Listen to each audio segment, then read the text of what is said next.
라고 물었습니다. 전문가들도 알 수 없는 내용들이었습니다. 그 후보는 협상수석대표가 이런 내용도 모르고 협상을 했느냐며 사건의 본질을 부실협상으로 몰아가기 위한 것이었습니다. 재판장은 변호인이 끊임없이 사건의 본질과는 관계없는 질문들을 하는데도 그를 제지하기는커녕 제게 질문의 내용은 그게 아니다. 묻는 말에 맞게 답변하라. 이렇게 다그쳤습니다. 저는 재판장이 편파적으로 재판을 진행하고 있다는 느낌을 지울 수가 없었습니다. 저는 15명의 막강한 변호인단이다 재판장마저 편향적인 진행을 해서 이중의 상대와 사투를 벌이고 있었습니다. 그리고 이 재판이 무죄가 나오겠다는 불길한 예감에 몸서리쳤습니다. 결국 그 예감은 현실로 돌아왔습니다. 저는 재판장이 편향된 생각으로 재판을 하는 것을 막기 위해 재판장에게 6차례에 걸쳐 피의자 진술서를 보냈습니다. 제발 좀 사건의 본질을 분명히 알아달라. 피해자는 피수첩 제작진이 아니라 바로 공직자인 나라를 일깨워주기 위해서였습니다. 그러나 그가 그 피해자 진술서를 읽기라도 했는지 의문입니다. 제 주변 사람들은 판사들의 심기를 건드리지 않는 것이 좋겠다고 말했습니다. 그러나 저는 편파적으로 진행하는 재판장 앞에 무릎 꿇고 앉아 구걸하다시피 선처를 구하는 것은 옳지 않다고 생각했습니다. 직업 외교가진 제가 농림부에 간 것은 한미 FTA 협상 때문이었습니다.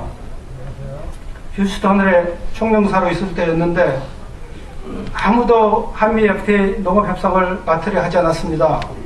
그 전에 모든 협상 대표들이 성난 농시의 희생의 제물로 바쳐졌다는 것을 잘 알고 있기 때문이었습니다.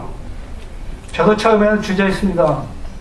그러나 결국 몸을 던지기로 했습니다.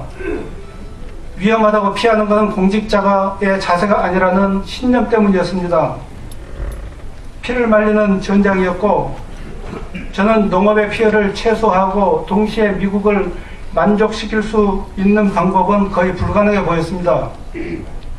그래도 피를 말리는 재판 속에서 속은 새카맣게 타들어갔지만 결국 농업에서는 선방했다는 평가를 받으며 협상을 마무리했습니다.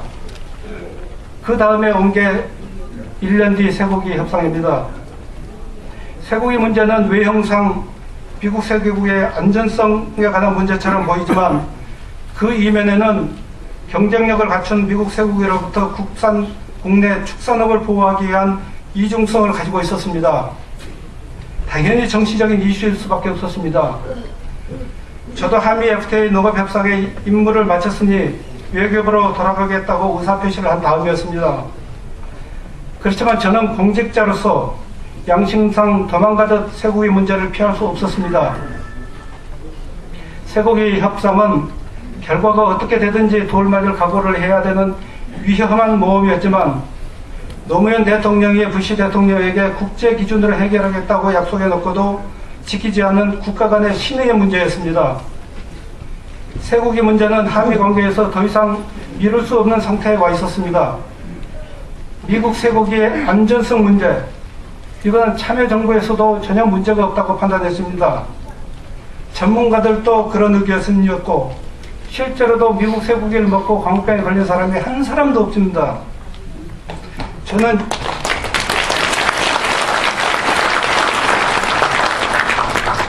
저는 정운천 장관에게 내가 돌을 맞겠다고 했습니다. 그리고 협상을 시작했습니다. 정부의 입장은 이미 참여정부 때 결정된 그대로였습니다.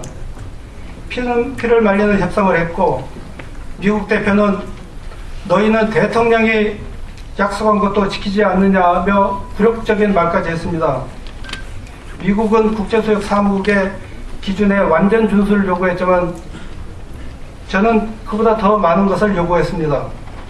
정상회담과는 관계가 없었습니다. 미국은 막무가내였고 미국이 그렇게 한 것은 앞으로 일본, 대만, 중국 등 다른 나라하고 협상해서 선례가 될 것을 우려한 측면이 많았습니다. 저는 정상적인 방법으로는 협상을 할 수 없다고 판단해서 극단적인 방법을 택했습니다. 미국이 핵심 쟁점에서 신축적인 입장을 가지고 보지 않는다면 이 협상을 중단하겠다고 전격 선언했습니다. 미국은 당황했고 저 역시도 위험 부담을 안고 있었습니다. 만약 미국이 그냥 들어가 버린다면 마지막까지 협상을 해보지도 않고 일방적으로 결렬시켰다는 비판을 국내적으로 분명히 받을 것이기 때문입니다. 그런데 그 다음날 미국이 협상 테이블에 다시 돌아왔습니다. 이미 6개월 동안 미국 쇠고기의 교역이 중단된 상태였기 때문에 하루라도 빨리 교역을 재개시키고자 하는 급한 마음 때문입니다.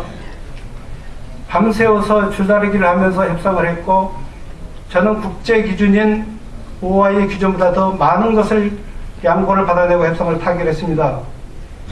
그리고 11일 정도까지 언론에 설명을 하는데 거의 움직임이 없었습니다. 그리고 PD 수첩이 방송이 됐습니다. 선동된 군중들이 시청 앞으로 튀어나왔고 광우병 괴담이 급속도로 퍼져나갔습니다. 저는 졸지에 이완영보다 더 악독한 매국노가 되어 있었습니다. 모든 공격이 청와대로 향하고 대통령에게 집중되는데도 국가 위기 시스템은 제대로 작동하지 못했습니다. 저는 조금이라도 상황을 반전시키기 위해서 죽을 각오로 뛰었습니다.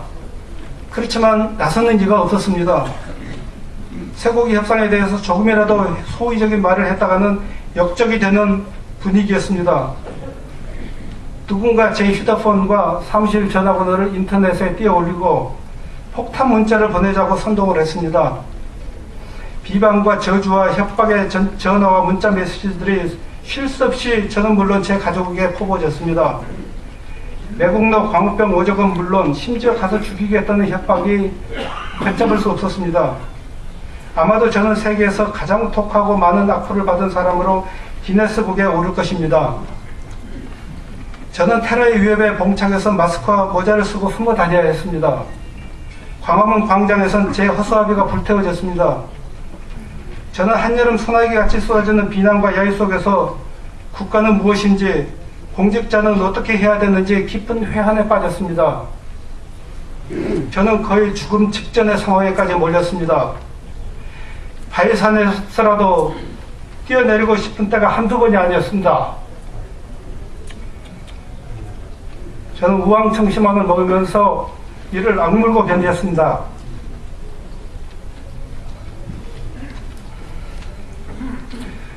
제 가족이 겪은 고통은